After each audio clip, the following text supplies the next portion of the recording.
हम लोग इस समय थुनाग में खड़े हैं और यहाँ पर जो भयावह मंजर है वो बहुत ही कष्टदायक है। जहाँ पर भरा पूरा बाज़ार होता था, जहाँ 5-5 मंजिले मकान होते थे, वहाँ पर 20-20 फुट ऊंची पत्थर, मिट्टी, लकड़ियाँ, 100-100 साल पुराने पेड़ किस तरह से पानी की वेलोसिटी के साथ बह कर के आए हैं, ये बहुत ही अजीबोगरीब सी स्थिति है। और पूरे 5-5 मंजिल मकान आज उनका नामो निशान दिखाई नहीं देता। बाज़ार समाप्त हो गया। 30 जाने लापता, जिनमें से केवल 9 शव बरामद हुए हैं। ये मंजर सिर्फ थुनाग में नहीं है, ये आसपास के सारे इलाके के अंदर है। और ये कहा जा सकता है कि लगभग 1000 परिवार, यानी लगभग मोर देन 10,000 लोग बुरी तरह से त्रस्त हुए हैं।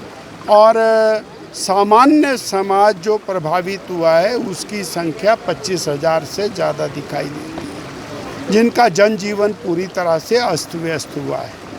मैं रास्ते में भी देखता हुआ आया हूँ, सैकड़ों सेब के बगीचे, उनका नामो निशान समाप्त हो गया। खेती पूरी तरह से समाप्त हो गई।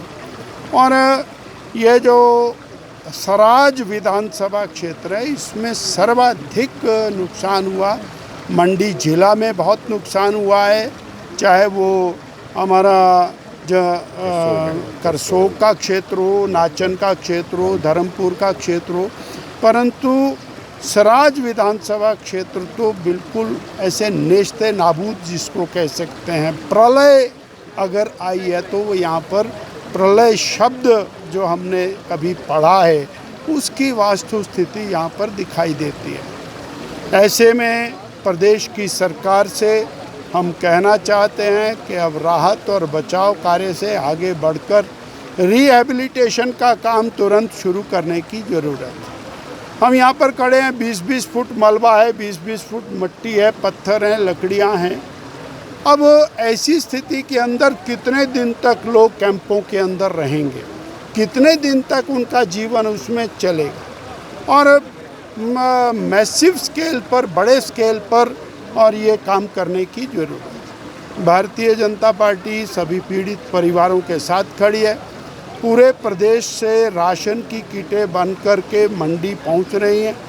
2000 के लगभग किटें आज पहुंच चुकी हैं। 5000 किटें अगले 24-36 घंटे के अंदर पहुंच जाएंगी। इसके साथ ही आज आदरणीय जयराम ठाकुर जी ने हमें बताया है कि जो घर पूरी तरह समाप्त हो गए, उनके पास भोजन बनाने के, खाने के बर्तन भी नहीं हैं।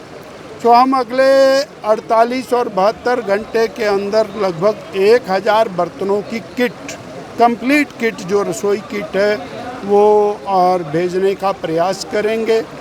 बहुत बड़ी मात्रा में जगह जगह हमने राशन के और सामान के स्टोर बनाए हैं।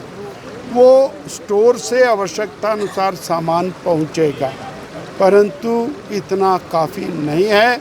ये सब काम केवल और केवल सरकारी मशीनरी के द्वारा रिहैबिलिटेशन का काम जब होगा तभी, और लंबे समय के प्रयास के बाद जनजीवन सामान्य हो पाएगा। सरकार के द्वारा अभी जो राहत एवं बचाव कार्य किया गया है उससे कितना संतुष्ट है? अब हम देख रहे हैं, आज 5वां दिन है, हम यहाँ पर खड़े हैं, तो अभी तक सड़कें खोलने की भी स्थिति बहुत थोड़ी जगह पे ऊपर आई है। और अनेक गांव और बड़े बड़े स्थान ऐसे हैं जहाँ पर हम सड़क मार्ग भी अभी नहीं खोल पाए।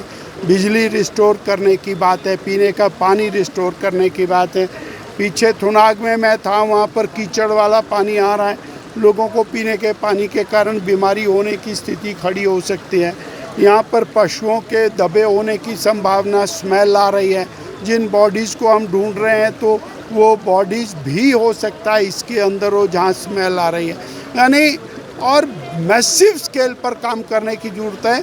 और प्रदेश की सरकार के द्वारा जो अभी तक काम किया है वो नाकाफ़ी है। एक तो देरी से हुआ है, और ये तो माननीय जयराम ठाकुर जी पहले दिन और दशकों किलोमीटर पैदल चलकर पहुँचे, सारा विषय राष्ट्रीय स्तर पर लेकर के गए, माननीय केंद्रीय होम मिनिस्टर साहब से बात की, जिन्होंने सेना को भेजा, सेना के हेलीकॉप्टर भेजे। और अब हम इस कंट्रोवर्सी में नहीं जाते हुए केवल और केवल प्रदेश सरकार से कहना चाहते हैं वो तुरंत कार्रवाई करे, तुरंत मदद करे।